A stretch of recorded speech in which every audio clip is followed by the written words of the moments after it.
مساء الخير، ازيكم حبايبي؟ النهارده هنفرز الطماطم بطريقه سهله. زي ما انتوا شايفين انا كان معايا الطماطم. بشيل الراس اللي من فوق عشان دي مهما تغسلها بتبقى مليانه كلها تراب.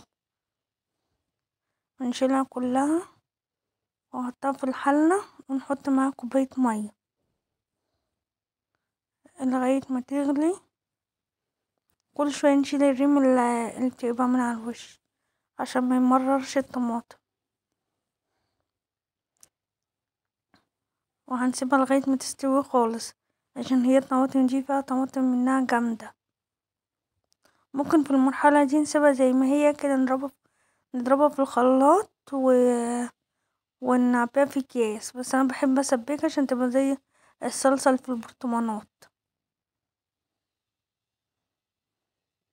وبعد كده بنعبيها في اكياس.